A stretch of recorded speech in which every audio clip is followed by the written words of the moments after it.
Dear students, Mary's physics ക്ലാസ്സിലേക്ക് ഏവർക്കും സ്വാഗതം. കഴിഞ്ഞ വീഡിയോയിൽ മ്യൂച്വൽ ഇൻഡക്ഷനെ കുറിച്ചാണ് നമ്മൾ പഠിച്ചത്. ഒരു സോഫ്റ്റ് അയൺ കോറിന്റെ രണ്ട് എൻഡ്സിലും ഓരോ കോയിൽ ചുറ്റുക. ആദ്യത്തെ കോയിലിലൂടെ AC കറന്റ് കടത്തിവിടുമ്പോൾ ആ കോയിലിന് ചുറ്റുമുണ്ടാകുന്ന മാഗ്നറ്റിക് ഫീൽഡ് വേരി ചെയ്യുകയും ആ വേരിയിങ് മാഗ്നറ്റിക് ഫീൽഡിൽ രണ്ടാമത്തെ കോയിൽ ഇരിക്കുന്നത് കൊണ്ട് രണ്ടാമത്തെ കോയിലിൽ ഒരു ഇൻഡ്യൂസ്ഡ് EMF ഡെവലപ്പ് ചെയ്യുകയും ചെയ്യും. ഇതാണ് മ്യൂച്വൽ ഇൻഡക്ഷൻ.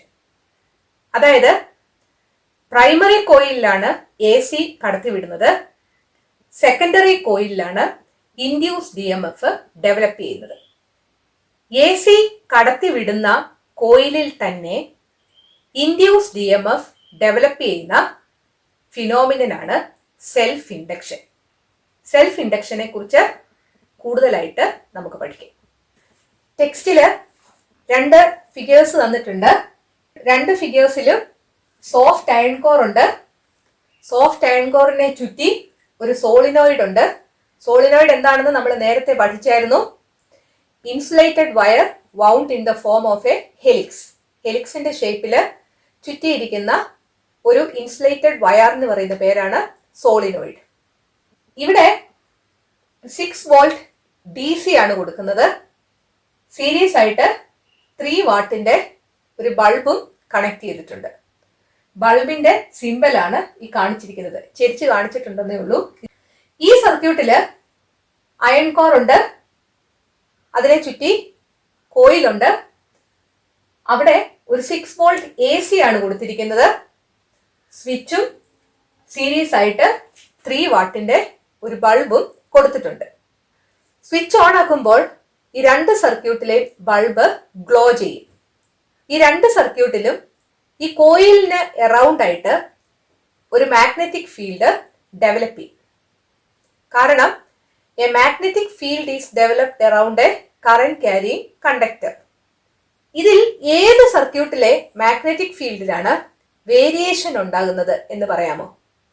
മാഗ്നറ്റിക് ഫീൽഡിന് വേരിയേഷൻ ഉണ്ടാകണമെങ്കിൽ ആ കണ്ടക്ടറിലൂടെ കടന്നു പോകുന്ന കറന്റ് വേരി ചെയ്യണം. ആദ്യത്തെ സർക്യൂട്ടില് DC കറന്റ് ആണ് കടത്തിവിടുന്നത്. DC കറന്റ് എന്ന് പറയുന്നത് സ്റ്റഡി കറന്റ് ആണ്.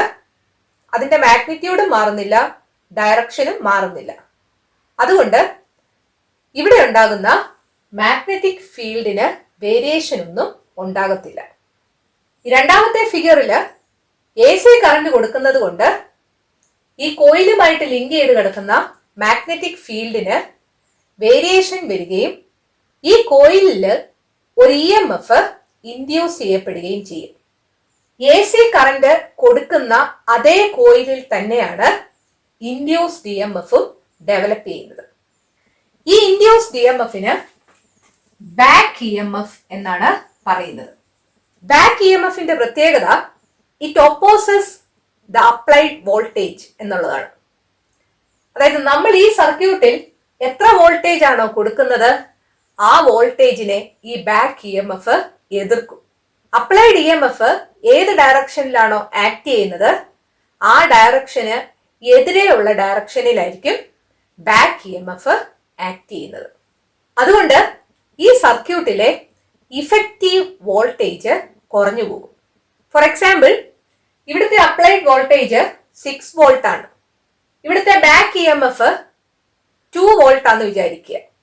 6 വോൾട്ടിനെ ഒപ്പോസ് ചെയ്താണ് 2 വോൾട്ട് പ്രവർത്തിക്കുന്നത്. അതായത് 6 വോൾട്ട് ഏത് ഡയറക്ഷനിലാണോ ആക്ട് ചെയ്യുന്നത് അതിനെതിരെ ആയിരിക്കും 2 വോൾട്ട് ആക്ട് ചെയ്യുന്നത്. അതുകൊണ്ട് ഈ സർക്യൂട്ടിലെ ഇഫക്റ്റീവ് വോൾട്ടേജ് എന്ന് പറയുന്നത് 4 വോൾട്ടേ കാണത്തുള്ളൂ. ഞാൻ എക്സാമ്പിൾ പറഞ്ഞതാണ്. സോ ബാക്ക് EMF ഉണ്ടാകുന്നത് കാരണം ഒരു സർക്യൂട്ടിലെ ഇഫക്റ്റീവ് വോൾട്ടേജ് കുറഞ്ഞു പോവുകയാണ്. അങ്ങനെ ഇഫക്റ്റീവ് വോൾട്ടേജ് കുറഞ്ഞു പോയാൽ ഇവിടെ കണക്ട് ചെയ്തിരിക്കുന്ന ബൾബ് ലോ ഇന്റൻസിറ്റിയിലെ പ്രകാശിക്കത്തുള്ളൂ. ഈ സർക്യൂട്ടിൽ ബൾബ് പ്രകാശിക്കുന്ന ഇന്റൻസിറ്റിയിലായിരിക്കത്തില്ല ഈ സർക്യൂട്ടിലെ ബൾബ് പ്രകാശിക്കുന്നത്. കുറച്ചുകൂടെ കുറഞ്ഞ വെട്ടത്തിൽ മാത്രമേ ഈ ബൾബ് ഗ്ലോ ചെയ്യത്തുള്ളൂ. കാരണം എന്താണ്? ഇവിടെ ഉണ്ടായ ബാക്ക് ഇ എം എഫ് ഈ സർക്യൂട്ടിലെ ഇഫക്റ്റീവ് വോൾട്ടേജിനെ റെഡ്യൂസ് ചെയ്യുന്നു. നിങ്ങളുടെ ടെക്സ്റ്റിൽ കൊടുത്തിരിക്കുന്ന ക്വസ്റ്റ്യൻസ് ഒന്ന് നമുക്ക് ആൻസർ ചെയ്ത് നോക്കാം. Page number 59. In which circuit is a magnetic field developed around the solenoid? സോളിനോയിഡിന് ചുറ്റും മാഗ്നറ്റിക് ഫീൽഡ് ഡെവലപ്പ് ചെയ്യുന്നത് ഇതിലെ ഏത് സർക്യൂട്ടിലാണ്? രണ്ട് സർക്യൂട്ടിലും ഡെവലപ്പ് ചെയ്യും. Figure A and B. രണ്ടാമത്തെ ക്വസ്റ്റ്യൻ നോക്കുക. In which circuit is A varying magnetic field developed around the solenoid? Varying magnetic field ഇതിൽ ഏത് സോളിനോയിഡിന് ചുറ്റുമാണ് ഉണ്ടാകുന്നത്? ഫിഗർ ഡി ആണ് ആൻസർ. കാരണം നമ്മൾ അവിടെ കൊടുക്കുന്നത് എ സി കറന്റ് ആയതുകൊണ്ട്. മൂന്നാമത്തെ ക്വസ്റ്റ്യൻ നോക്കുക. If so, in which circuit is A continuous E M F induced? Continuous ആയിട്ട് മാഗ്നറ്റിക് ഫീൽഡ് വേരി ചെയ്താൽ മാത്രമേ കണ്ടിന്യൂസ് ആയിട്ട് ഇ എം എഫ് ഇൻഡ്യൂസ് ചെയ്യപ്പെടത്തുള്ളൂ. അതേത് സർക്യൂട്ടിലാണ് സംഭവിക്കുന്നത്? ഫിഗർ ഡിയിലാണ്. ടെക്സ്റ്റിൽ പറഞ്ഞിരിക്കുന്നത് നോക്കുക. When AC passes through a solenoid, a changing magnetic field is generated around it. Due to this, an induced EMF is generated inside the solenoid. സോളിനോയിഡിലൂടെ A C കടത്തി വിടുമ്പോൾ ഒരു changing magnetic field ആ സോളിനോയിഡിന് ചുറ്റും ഉണ്ടാകുന്നു. അത് കാരണം ഒരു ഇൻഡ്യൂസ്ഡ് EMF ആ സോളിനോയിഡിൽ ഡെവലപ്പ് ചെയ്യുന്നു. This induced EMF is in a direction opposite to that applied on the coil. കോയിലിൽ അപ്ലൈ ചെയ്യുന്ന വോൾട്ടേജിന് ഓപ്പോസിറ്റ് ആയിരിക്കും ഈ induced EMF. Hence, this is a back EMF. അതിന് back EMF എന്നാണ് പറയുന്നത്. This back EMF reduces the effective voltage in the circuit. സർക്യൂട്ടിലെ effective വോൾട്ടേജിനെ back EMF കുറയ്ക്കും. സെൽഫ് ഇൻഡക്ഷൻ എന്താണെന്ന് അവിടെ തന്നിട്ടുണ്ട്. The change in magnetic flux due to the flow of an A C in a solenoid will generate a back E M F in the same solenoid in a direction opposite to that applied to it. This phenomenon is known as the self induction. ഒരു സോളിനോയിഡിൽ magnetic ഫ്ലക്സിന് change ഉണ്ടായാൽ ആ സോളിനോയിഡിൽ applied വോൾട്ടേജിന്റെ direction എതിരായിട്ട് ഒരു back E M F develop ചെയ്യും. ആ ഫിനോമിനന് പറയുന്ന പേരാണ് സെൽഫ് ഇൻഡക്ഷൻ. അത് കഴിഞ്ഞ് ചോദിച്ചിരിക്കുന്ന ക്വസ്റ്റ്യൻ നോക്കുക. Have you understood the reason behind the decrease in the intensity of light in the second circuit? Write it down in the science diary. Second സർക്യൂട്ടില് bulb low ഇന്റൻസിറ്റിയിലെ പ്രകാശിക്കത്തുള്ളൂ എന്ന് നമുക്ക് മനസ്സിലായി. അത് എന്തുകൊണ്ടാണെന്ന് എഴുതാനാണ് പറഞ്ഞിരിക്കുന്നത്. The back E M F produced in the circuit reduces the effective voltage in the circuit. സർക്യൂട്ടിൽ പ്രൊഡ്യൂസ് ചെയ്യുന്ന ബാക്ക് ഇ എം എഫ് സർക്യൂട്ടിന്റെ ഇഫക്റ്റീവ് വോൾട്ടേജ് കുറയ്ക്കും. അതുകൊണ്ടാണ് ബൾബ് ലോ ഇന്റൻസിറ്റിയിൽ ഗ്ലോ ചെയ്യുന്നത്. പ്രിൻസിപ്പിൾ ഓഫ് സെൽഫ് ഇൻഡക്ഷൻ അനുസരിച്ച് പ്രവർത്തിക്കുന്ന ഒരു ഡിവൈസ് ആണ് ഇൻഡക്ടർ. ഇൻഡക്ടർ എന്ന് പറയുന്നത് ഹെലിക്കൽ ഷേപ്പിൽ ചുറ്റിയിരിക്കുന്ന ഇൻസുലേറ്റഡ് കോപ്പർ വയർ ആണ്. ഹെലിക്കൽ ഷേപ്പ് നമ്മൾ നേരത്തെ കണ്ടിട്ടുള്ളതാണ്. ഈ രീതിയിലാണ് ഇൻഡക്ടറിലെ കോയിൽസ് ചുറ്റിയിരിക്കുന്നത്. ഒരു സർക്യൂട്ടിൽ ഇലക്ട്രിക് കറന്റിന് ചേഞ്ച് ഉണ്ടായാൽ ആ ചേഞ്ചിനെ ഒപ്പോസ് ചെയ്യാൻ വേണ്ടി അല്ലെങ്കിൽ എതിർക്കാൻ വേണ്ടിയാണ് ഇൻഡക്ടേഴ്സ് ഉപയോഗിക്കുന്നത്.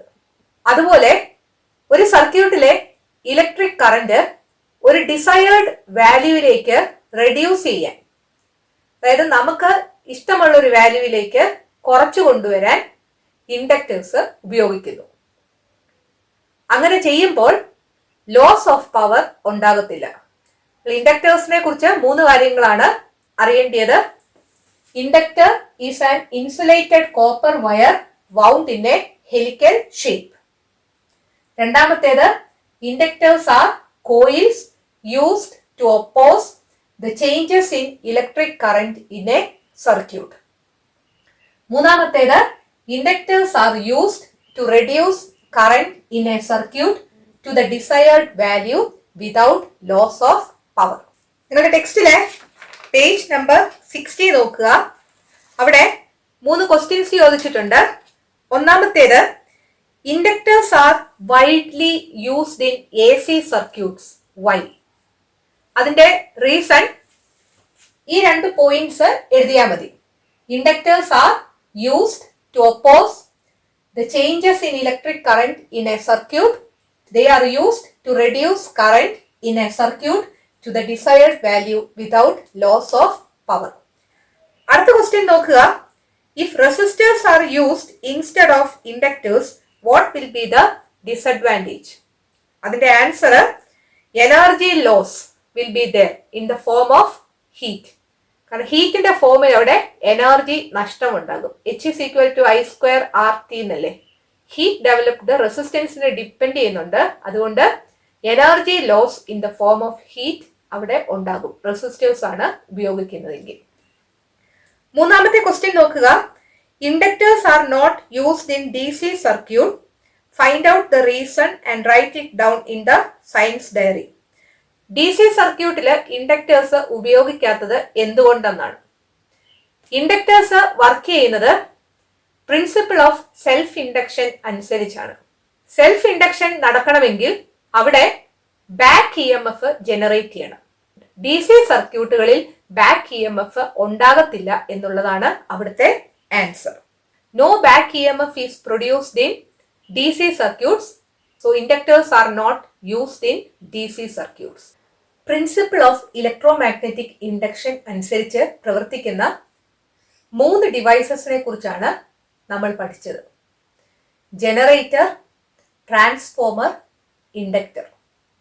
ഇതിൽ ട്രാൻസ്ഫോമർ സ്പെസിഫിക് ആയിട്ട് പറഞ്ഞാൽ പ്രിൻസിപ്പിൾ ഓഫ് മ്യൂച്വൽ ഇൻഡക്ഷൻ അനുസരിച്ചും inductor principle of self induction അനുസരിച്ചുമാണ് പ്രവർത്തിക്കുന്നത്. ഇലക്ട്രോമാഗ്നറ്റിക് ഇൻഡക്ഷൻ അനുസരിച്ച് പ്രവർത്തിക്കുന്ന 4ാമത്തെ ഡിവൈസ് ആണ് moving coil microphone. Moving coil മൈക്രോഫോണിന്റെ പാർട്സ് ആണ് ഈ കാണിച്ചിരിക്കുന്നത്. മൂവിംഗ് കോയിൽ ലൗഡ് സ്പീക്കർ നമ്മൾ പഠിച്ചായിരുന്നു 2ാമത്തെ ചാപ്റ്ററിൽ. ആ ലൗഡ് സ്പീക്കറിലുള്ള 3 പാർട്ടുകൾ മൈക്രോഫോണിലുമുണ്ട്. Diaphragm, voice coil, permanent magnet. ഇതാണ് ഡയഫ്രം. ഈ കാണിച്ചിരിക്കുന്നതാണ് voice coil.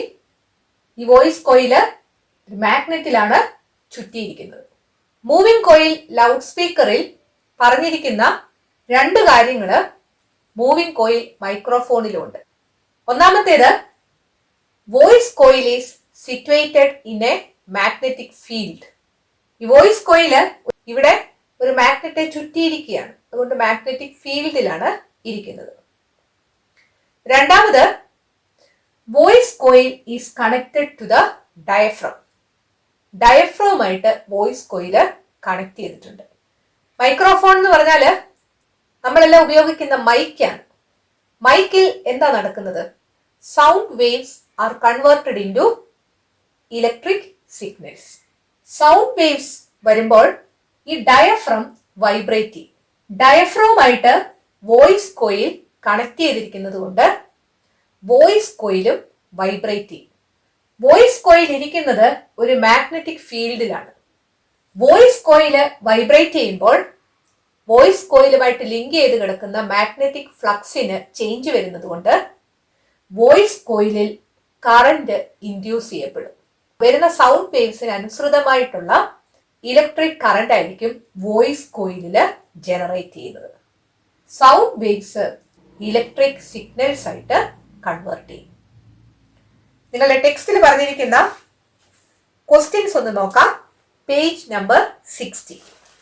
Which are the main parts of a moving coil microphone? ഏതൊക്കെയാണ് പാർട്സ് എന്ന് എഴുതാം. Diaphragm, voice coil, permanent magnet. രണ്ടാമത്തെ question, which is the moving part in it? Voice കോയിലും diaphragm moving parts ആണ്. മൂന്നാമത്തെ question നോക്കുക. If a sound is produced in front of a movable diaphragm, what will happen to the diaphragm? ഒരു movable ഡയഫ്രത്തിന്റെ മുൻപിൽ sound produce ചെയ്യപ്പെട്ടാൽ diaphragm എന്ത് ചെയ്യും? ഡയഫ്രം വൈബ്രേറ്റ്സ് എന്നാണ് ആൻസർ. അടുത്ത ക്വസ്റ്റ്യൻ നോക്കുക. What happens to the voice coil then? അപ്പോൾ വോയിസ് കോയിലിന് എന്ത് പറ്റും? Voice coil also vibrates. അടുത്ത ക്വസ്റ്റ്യൻ നോക്കുക. What will be the result? Electric signals corresponding to the sound waves are generated in the voice coil. Sound വേവ്സിന് corresponding ആയിട്ടുള്ള electric signals voice കോയിലിൽ generate ചെയ്യും. Working of moving coil microphone ടെക്സ്റ്റിൽ തന്നിരിക്കുന്നത് നോക്കുക. The voice coil is situated in a magnetic field. The diaphragm connected to the voice coil vibrates in accordance with the sound waves falling on it. Voice coil വെച്ചിരിക്കുന്നത് ഒരു magnetic ഫീൽഡിലാണ്. Sound waves വീഴുന്നതിനനുസരിച്ച് diaphragm vibrate ചെയ്യും. Diaphragm voice കോയിലുമായിട്ട് connect ചെയ്തിട്ടുണ്ട്. As a result electrical signals corresponding to the sound waves are generated in the voice coil. അതുകൊണ്ട് voice കോയിലില് sound വേവ്സിന് കറസ്പോണ്ടിങ് ആയിട്ടുള്ള ഇലക്ട്രിക്കൽ സിഗ്നൽസ് ഉണ്ടാകും. In the microphone mechanical energy is converted into electrical energy. Sound waves വന്ന് വീഴുമ്പോൾ diaphragm vibrate ചെയ്യുന്നു. Diaphragm vibrate ചെയ്യുമ്പോൾ voice കോയില് വൈബ്രേറ്റ് ചെയ്യുന്നു, അല്ലെങ്കിൽ ടു ആൻഡ് ഫ്രോ മോഷൻ നടത്തുന്നു. അങ്ങനെ ഒരു മൂവ്മെന്റ് ഉണ്ടെങ്കിൽ അവിടെ ഏത് എനർജിയാണ് ഉള്ളത്? മെക്കാനിക്കൽ എനർജിയാണ്. ഇവിടെ ഫൈനൽ റിസൾട്ട് എന്താണ്? ഇലക്ട്രിക് സിഗ്നൽസ് ആണ്. അതുകൊണ്ട് ഒരു മൂവിംഗ് കോയിൽ മൈക്രോഫോണിൽ mechanical energy is converted into electrical energy എന്ന് പറയാനായിട്ട് സാധിക്കും. മൂവിംഗ് കോയിൽ മൈക്രോഫോണിന്റെയും മൂവിംഗ് കോയിൽ ലൗഡ് സ്പീക്കറിന്റെയും ഫിഗേഴ്സ് ആണ് ഇവിടെ വരച്ചിരിക്കുന്നത്. ഈ രണ്ട് ഫിഗേഴ്സ് നോക്കിയാൽ മനസ്സിലാകും, രണ്ട് ഡിവൈസിലും ഡയഫ്രം, വോയിസ് കോയിലും മാഗ്നറ്റും ഉണ്ട്. Diaphragm, voice coil, magnet. അതുപോലെ ഈ വോയിസ് കോയില് മാഗ്നറ്റിക് ഫീൽഡിലാണ് രണ്ട് ഡിവൈസിലും ഇരിക്കുന്നത്. ഇവിടെ വോയിസ് കോയില് ഒരു മാഗ്നറ്റിൽ ചുറ്റിയാണ് ഇരിക്കുന്നത്. ഇവിടെ ആ വോയിസ് കോയിലിന്റെ അടുത്തായിട്ട് ഫീൽഡ് മാഗ്നറ്റ് വെച്ചിട്ടുണ്ട്. So voice coil is situated in magnetic field. ഈ വോയിസ് കോയില് ഡയഫ്രോമായിട്ട് കണക്ട് ചെയ്തിരിക്കുകയാണ് രണ്ട് ഡിവൈസിൽ. മൂവിംഗ് കോയിൽ മൈക്രോഫോണിന്റെയും മൂവിംഗ് കോയിൽ ലൗഡ് സ്പീക്കറിന്റെയും വർക്കിംഗ് ഒന്നുകൂടി ഒന്ന് പറയാം. മൂവിംഗ് കോയിൽ മൈക്രോഫോണില് സൗണ്ട് വേവ്സ് ഡയഫ്രത്തിൽ വന്ന് വീഴുമ്പോൾ ഡയഫ്രം വൈബ്രേറ്റ് ചെയ്യും. ഡയഫ്രം വൈബ്രേറ്റ് ചെയ്യുമ്പോൾ അതുമായി കണക്ട് ചെയ്തിരിക്കുന്ന വോയിസ് കോയിൽ വൈബ്രേറ്റ് ചെയ്യും. വോയിസ് കോയിൽ ഒരു മാഗ്നറ്റിക് ഫീൽഡിൽ വച്ചിരിക്കുന്നത് കൊണ്ട് വോയിസ് കോയിലുമായി ലിങ്ക് ചെയ്തിരിക്കുന്ന മാഗ്നറ്റിക് ഫ്ലക്സിന് ചേഞ്ച് ഉണ്ടാകും. അത് കാരണം വോയിസ് കോയിലിൽ ഇൻഡ്യൂസ്ഡ് കറന്റ് ഡെവലപ്പ് ചെയ്യും. അതായത് ഇലക്ട്രോ മാഗ്നറ്റിക് ഇൻഡക്ഷൻ എന്ന പ്രിൻസിപ്പിൾ ആണ് മൂവിംഗ് കോയിൽ മൈക്രോഫോണിൽ നടക്കുന്നത്. വോയിസ് കോയിലിൽ ഡെവലപ്പ് ചെയ്യുന്ന ഇലക്ട്രിക് കറന്റ് സൗണ്ട് വേവ്സിന് കറസ്പോണ്ടിങ് ആയിട്ടായിരിക്കും. Sound waves are converted into electric signals in the case of a moving coil microphone. മൈക്രോഫോണിൽ നിന്ന് ഇലക്ട്രിക് സിഗ്നൽസ് ആംപ്ലിഫയറിലേക്ക് വിട്ട് ആംപ്ലിഫയറിലൂടെ കടന്നു വരുന്ന സ്ട്രെങ്തൻഡ് ആയ ഇലക്ട്രിക് സിഗ്നല് ഈ ലൗഡ് സ്പീക്കറിലെ വോയിസ് കോയിലിലേക്ക് വിടും. മോട്ടോർ പ്രിൻസിപ്പിൾ അനുസരിച്ചാണ് ലൗഡ് സ്പീക്കർ വർക്ക് ചെയ്യുന്നത്. അതായത് ഒരു കോയില് ഫ്രീ ആയിട്ട് മൂവ് ചെയ്യാൻ സാധിക്കുന്ന വിധത്തിൽ ഒരു മാഗ്നറ്റിക് ഫീൽഡിൽ വെച്ചാൽ ആ കോയിലിലൂടെ കറന്റ് കടന്നു പോകുമ്പോൾ ആ കോയിലിൽ ഒരു ഫോഴ്സ് അനുഭവപ്പെടുകയും ആ കോയിൽ മൂവ് ചെയ്യുകയും ചെയ്യും. അതാണ് മോട്ടോർ പ്രിൻസിപ്പിൾ. ഈ വോയിസ് കോയിലിലേക്ക് ഇലക്ട്രിക് സിഗ്നൽസ് കൊടുക്കുമ്പോൾ ഈ വോയിസ് കോയിൽ ഒരു മാഗ്നറ്റിക് ഫീൽഡിൽ ഇരിക്കുന്നത് കൊണ്ട് ആ വോയിസ് കോയിലില് ഒരു ഫോഴ്സ് അനുഭവപ്പെടുകയും അത് മൂവ് ചെയ്യുകയും ചെയ്യും.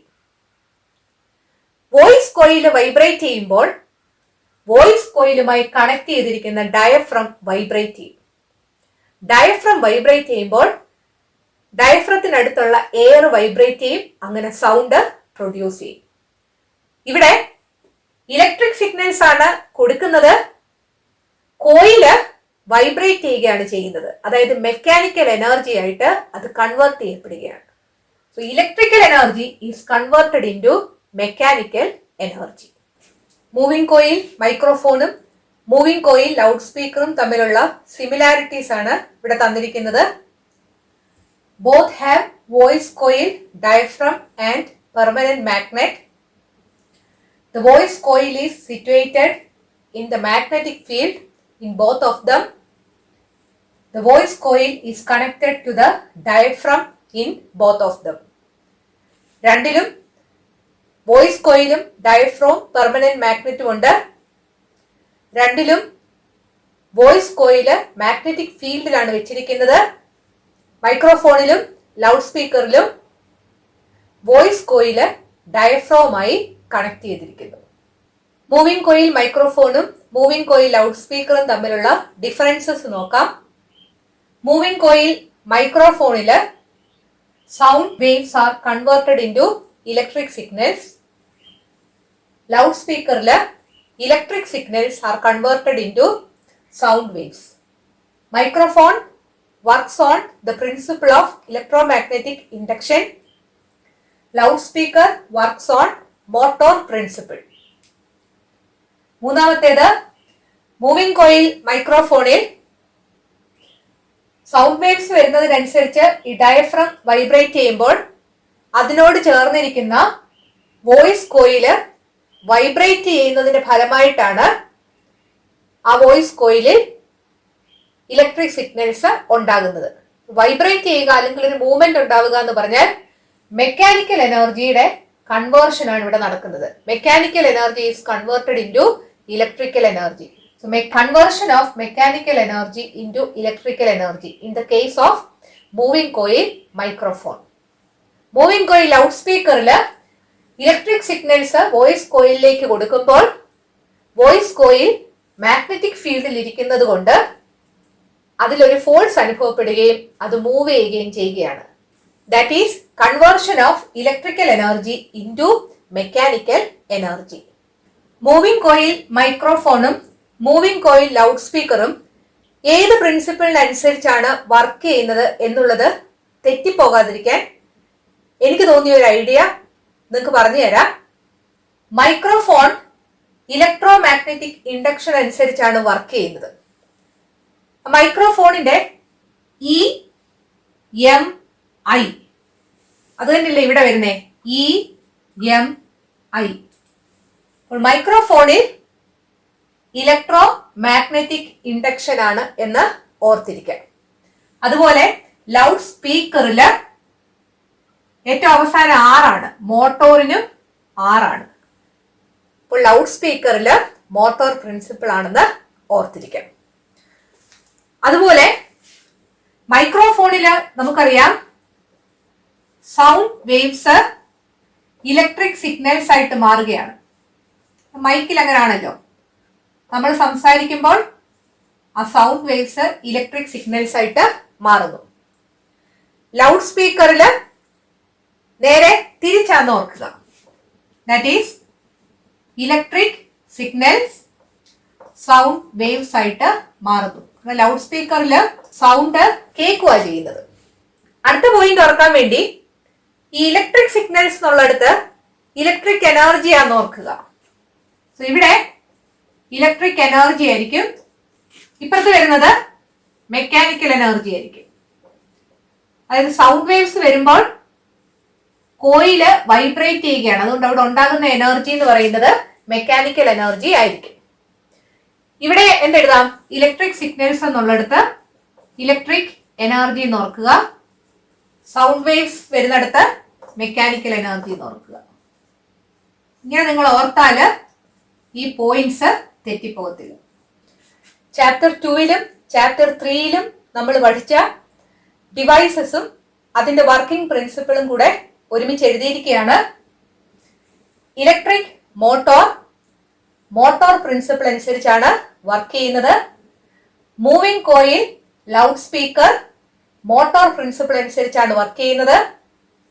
ജനറേറ്റർ AC ആണെങ്കിലും DC ആണെങ്കിലും ഇലക്ട്രോ മാഗ്നറ്റിക് ഇൻഡക്ഷൻ അനുസരിച്ചാണ് വർക്ക് ചെയ്യുന്നത്. ട്രാൻസ്ഫോമറും ഇലക്ട്രോ മാഗ്നറ്റിക് ഇൻഡക്ഷന്റെ പ്രിൻസിപ്പിൾ അനുസരിച്ചാണ് വർക്ക് ചെയ്യുന്നത്. കുറച്ചുകൂടെ സ്പെസിഫിക് ആയിട്ട് പറഞ്ഞാൽ പ്രിൻസിപ്പിൾ ഓഫ് മ്യൂച്വൽ ഇൻഡക്ഷൻ അനുസരിച്ചാണ് വർക്ക് ചെയ്യുന്നത്. ഇൻഡക്ടറും principle of electromagnetic induction അനുസരിച്ച് വർക്ക് ചെയ്യുന്നതാണ്. സ്പെസിഫിക് ആയിട്ട് പറഞ്ഞാൽ സെൽഫ് ഇൻഡക്ഷൻ എന്ന പ്രിൻസിപ്പിൾ അനുസരിച്ചാണ് വർക്ക് ചെയ്യുന്നത്. Moving coil, microphone principle of electromagnetic induction അനുസരിച്ചാണ് വർക്ക് ചെയ്യുന്നത്. ഈ ഡിവൈസസ് ഏത് പ്രിൻസിപ്പിൾ അനുസരിച്ചാണ് വർക്ക് ചെയ്യുന്നത്, ആ പ്രിൻസിപ്പിൾ എന്താണ് എന്ന് നിങ്ങൾ വ്യക്തമായിട്ട് അറിഞ്ഞിരിക്കണം. ഇതിൽ ഏതെങ്കിലും ഒരെണ്ണം നിങ്ങളോട് ഷുവറായിട്ടും ചോദിക്കും. ഇന്ന് പഠിപ്പിച്ചത് നിങ്ങൾക്ക് മനസ്സിലായി എന്ന് വിചാരിക്കുന്നു. ഈ വീഡിയോ നിങ്ങൾക്ക് ഇഷ്ടപ്പെട്ടെങ്കിൽ നിങ്ങളുടെ കൂട്ടുകാരോടും മേരീസ് ഫിസിക്സ് ക്ലാസ്സിനെ കുറിച്ച് പറയണം. ചാനൽ സബ്സ്ക്രൈബ് ചെയ്യാൻ മറക്കരുത്. അടുത്ത വീഡിയോയിൽ വീണ്ടും കാണാം. Thank you.